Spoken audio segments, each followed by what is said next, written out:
the Reddit world, or ask me anything. We can ask us anything. We're going to be on here for a few minutes out there. And hey, Don, let me ask you, dude, how's your day going? It's going well. It's been a nice day. You've How been has your day been? Well, I've been working on the Kickstarter program that we're going to start there. It is now at Which Starter. It'll be actually it is called. Uh, we're going to do it witchstarter.com so that you can go ahead and be able to do that. Uh, by this time tomorrow night, it should be running and hopefully doing okay. Yes, indeed. Join us tomorrow at 8 o'clock tomorrow for talking about it. Um, so you've been working on pictures and tiles and things like that. Yeah, I've been making tiles for season 2 programming. Absolutely. So that actually was really pretty pictures, and we will Thank show you. those to soon. Um, and so let me go ahead. And so one of the first questions I got earlier today is, it's a redundant question. We've seen it before, and I was like, okay. So do you believe in ghosts, Oh, and absolutely. what do you think they are? Well, those are two questions. And the first answer is absolutely. The second question is we have to remember different people have different understandings of the word ghost. Hmm. Everyone is not going to have the same definition. So I'll give my definition. I understand a ghost as being part of the soul that is trapped in the life that has ended and has not been able to cross over. It's usually trapped by some sort of traumatic experience or emotion, and that's what you see ghosts around. Sometimes that emotion is fear, sometimes it's anger, sometimes it's regret, sometimes it's concern. But that part of that soul cannot move forward. And I don't know that it's more than a part of the soul's energy. And for the part of the soul that goes on and reincarnates, it's part of the shadow. A spirit, on the other hand, is when the soul has completely crossed over after death. And they behave very differently. They are independent entities that behave just like we do. Um, Whereas a ghost is almost like a recording of that traumatic incident. It's in the same place, it repeats the same things. It's that thing that it can't get past, the thing that's blocked its energy.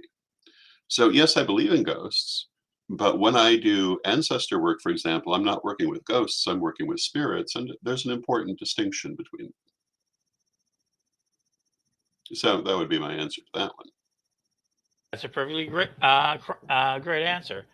Uh, so I've been seeing that. So there was another question that was that: do you believe that spirits can affect machinery? It says electronics. Mhm. Do you believe that Absolutely. spirits can affect electronics? Where a machine came from? Oh, okay. Uh, I've seen examples of spirits affecting physical things, and I don't see any reason they wouldn't be able to affect electronics. One of the famous examples of that, some people have received phone calls from deceased relatives where they're certain they've recognized the voice. And this is kind of a classic example of an interaction between spirit and technology. And although I did not personally experience that, a member of my family did, and was quite certain it was my grandmother. It certainly sounded like her. Um, but they're not like fully developed conversations as a rule. There are a lot of other things, photographs moving, objects moving. If they can do that, then they can certainly affect technology. Absolutely. All right. Well, that's an interesting question. Are you planning to do your vlogs again? If those are the video vlogs that you did for over 10 years. Yes, I am, but I don't have a time frame for that. Hmm. But I do believe I will end up returning to it. Oh, good. And then we have Margarita Brown. Thank you very much, Marguerite. Yes, Uh, indeed. and there she goes. What is the best way to ask your ancestors for help and guidance? With a pure heart. Um, I don't know that there's one way that's better than another. because they are there and they will listen if you speak to them. And if you speak to them with a pure heart and an open mind, I think you will get your answer. Now, if you want to develop an ongoing communication, pardon me, the way that I recommend to do that is to work with it daily and to develop it by sitting for that communication about 15 minutes a day. And what you do is you speak to your ancestors, maybe you make an offering, your spirit guides, as the case may be. Sometimes ancestors are spirit guides, sometimes spirit guides are not ancestors. It depends. But you speak to them, um, you tell them that the relationship is important and you want to strengthen it and you want them to tell you what you need to know. It's good to light a candle. The candle gives extra energy, especially when you're first beginning. Mm-hmm. And then you want to quiet your mind. But you have to understand what that means.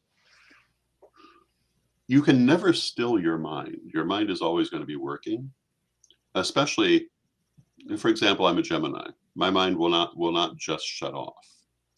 But you can learn to still it. But what happens is that if a thought comes in, you just let it go through. You don't attach to it.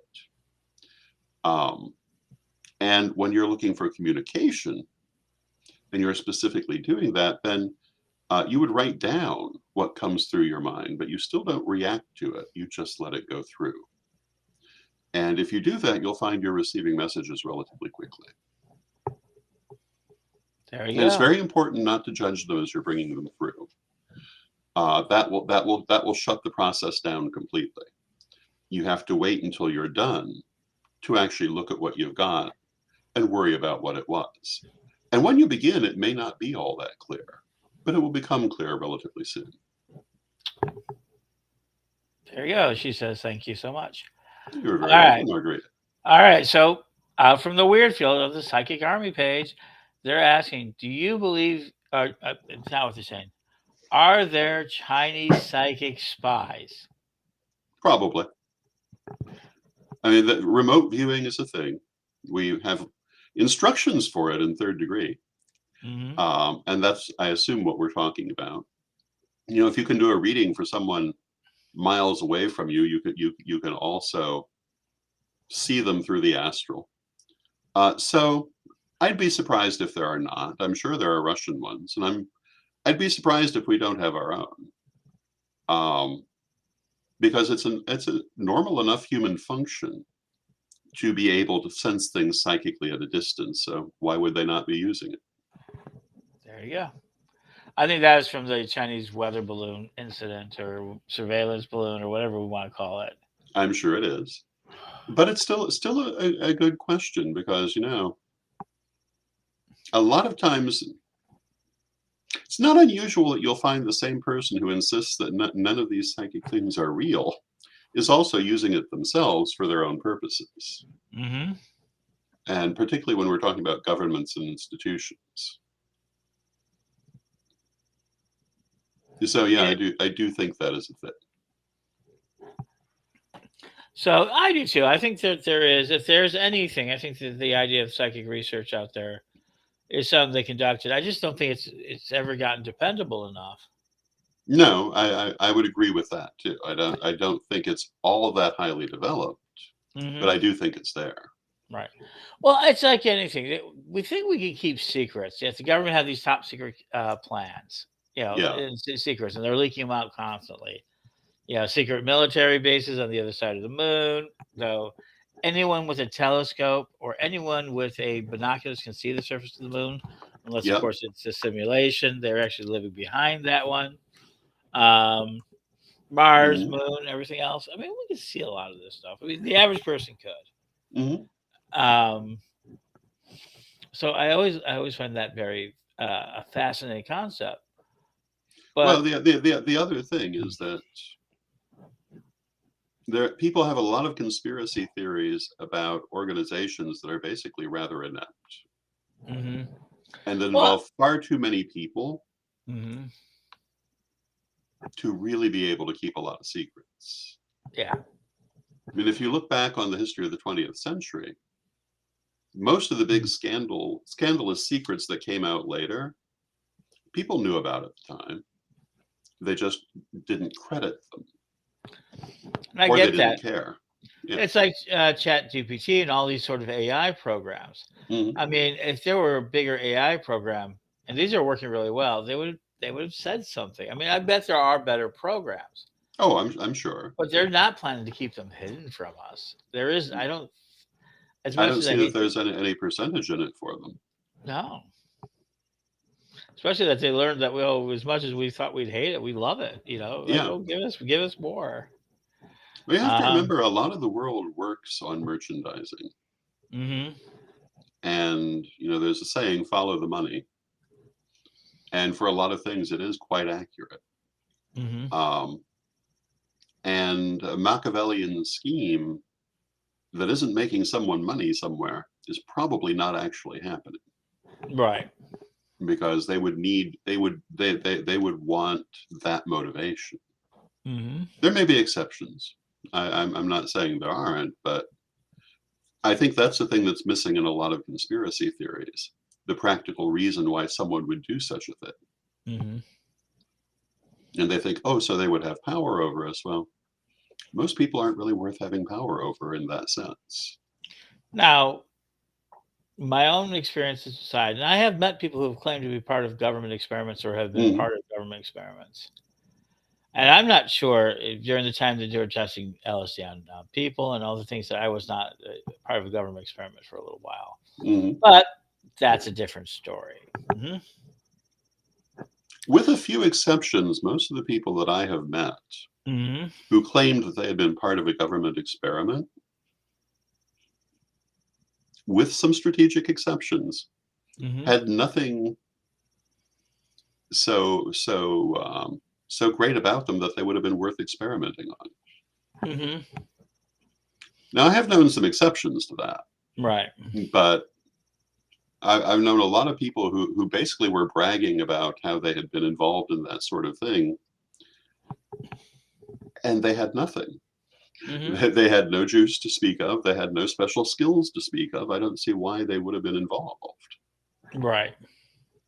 Now, I have also met some people who are highly talented, who I could easily believe were involved in such a thing, but they're far, far fewer. I Because can see let's that face it, too. if you're going to do a big Machiavellian experiment, you want people who can actually do it. Yeah.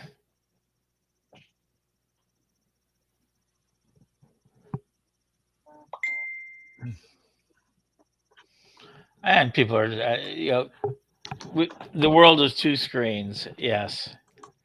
Um, no, we have just had our Kickstarter campaign that we've been working all day. Our commercial is actually done. Oh, yeah. I'm glad to hear that. I'm actually glad to hear that too. Now, one of the things about that commercial is it does make use of the tiles we were describing. Mhm. And if people follow our media, they'll know right away what the tiles are. They are the advertisements for the different shows, Mhm. and we try to make them colorful and interesting. All right. Really? So, do love charms? I guess this is Valentine's Day coming up. Well, yes, it is. Do love charms really work? That's an open question. Well, there's a lot to unpack in that question that isn't obvious on the start, because there's the whole question about when it is appropriate to use such a thing. Mhm. The general answer is that it's appropriate to do magic to draw the best possible love to yourself, or to draw love to yourself, but not to draw a specific person. Now, do they work? Well, yes, they certainly can. And that's one of the reasons you don't do a particular person, because you just might find out you didn't really want that person after all. And you might find you're stuck with them. Um, because once you've done it, it's not necessarily so easy to step out of it. I can think of a person who I know tried to do love magic on me and had some success, because I actually did feel love for the person. But I also recognized it was a bad relationship and left it. But they were still obsessed with me years after the fact because their love charm was holding them stronger than it had held me. Um, so I recommend being very careful. Mhm. Um, and in fact, avoiding doing that sort of thing in the direction of specific people at all. But love itself, absolutely. That's it. Um, just for people's references, I guess people, what is a freeze spell? Where I guess it's, I think they mean a freeze spell. I guess Oh, freeze. freeze. Yes, freeze spell. I guess a binding spell. I guess. Bearing in mind that it could mean different things to different people. Hmm. Generally, I think what they're referring to is where you try to stop a potentially harmful situation from unfolding in a harmful manner by literally creating a spell that is frozen, usually using water. The spell might be written and put in the water, put in the freezer, and frozen. And the situation should not go forward. And that's another thing that, ethically speaking, you must be careful with. And it can be very effective. I guess there's a lot of questions about hexes and curses in our community and where they're Mhm. appropriate and where they're not. Maybe at some point we need to kind of deal with that. But do you have like a casual statement on that? I mean, because you have the harm none idea. Well, as a Corellian, my understanding of the concept of harm none is not to do unprovoked or egregious damage. If you look at the meaning of the word harm historically, um, it doesn't cover a lot of things people try to extend it to. Um, I once had someone try to tell me harm none meant they could never hurt anyone's feelings, which, you hurt people's feelings just by being alive, particularly as a pagan. There are um, lots of conservative Christians out there whose feelings are hurt that we exist. If that's what harm none meant, it would be a very bad thing. But unprovoked or egregious damage is something that everyone can live within. And I think that really is a good standard. And it's the same thing that hopefully your mother taught you before sending you to school. Um, I think the phrase is "Don't start none, won't be none." Um, and if you apply the basic rules that you might have applied in kindergarten, I think you will be fine in terms of interacting with people. The problem is we get very emotional and we don't step back from our emotions. And we often don't realize that sometimes those mistakes and wrong turns are very important to us later. They aren't necessarily the Mhm. bad things we try to make them into. But as far as the hexing and the cursing goes, I do not encourage it as a rule. There you go. Um, Well, if you ask yourself, when you were little and you thought of a wise person, are those the qualities you were thinking of? Are you thinking of someone who's hexing all their enemies? I certainly wouldn't have associated that with the idea of a wise person or a magical person. mhm. I would have associated that with a badly behaved toddler. Um, and so I would say that just because one comes from one of the many pagan religions doesn't mean that being a good person is that different an idea from any other religion on earth. So we're gonna take one last question, and this one is okay. I say it. Any ideas on why for is it why my feet, hands, and shoulders blades vibrate? It's a pretty weird feeling. First of all, we are not medical people, so that if this is actually a medical condition, please check it with your doctors. We cannot give out medical advice, so please take all of our metaphysical and spiritual advice with a grain of that. If anything is truly wrong, you should see a medical doctor. Well, yes. Having said that, do you have any ideas of what they may be thinking about? Well, there are a lot of variables involved in that question, and the biggest one is when does the person feel that vibration? But generally, I would say that's the kind of feeling that you would have in association with energy flowing through you and wanting to be used. Um, Mhm, Assuming that it's not a medical something, mhm. assuming that it's not, and if that were the case, I would expect it to be intermittent and in situations where one would use energy, and perhaps they simply haven't learned to channel it completely yet. And I would recommend taking up energy work and learning more about it. And I think that they will find that that will cease to be an issue,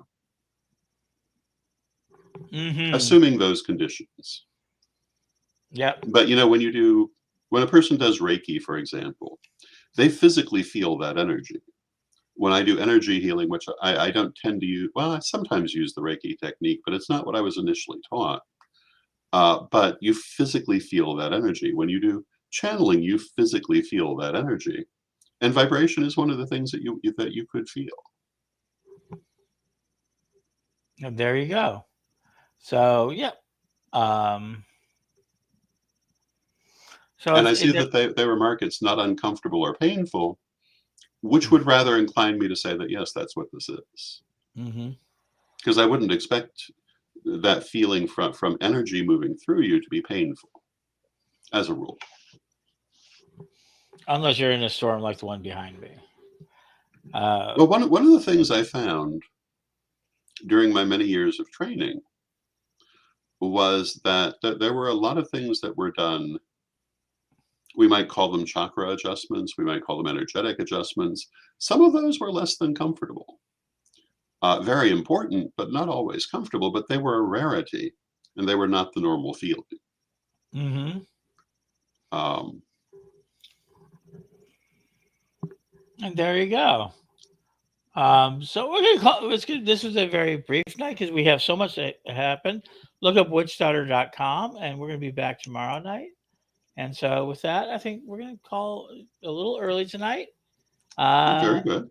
and Thank why you, don't you everyone who's been here. and please let's end it with it as we always do with a prayer from Reverend Don himself. Divine Mother Goddess, Divine Father God, help us to live up to our highest potentials and to be all that we can be in our lives. Help us to gather the fruits of our efforts and to see the messages of Spirit before us. Help us as we go forward to see clearly where we are going and why. And when we have felt that we have made mistakes or taken detours, let us see what we gain from those as we go forward.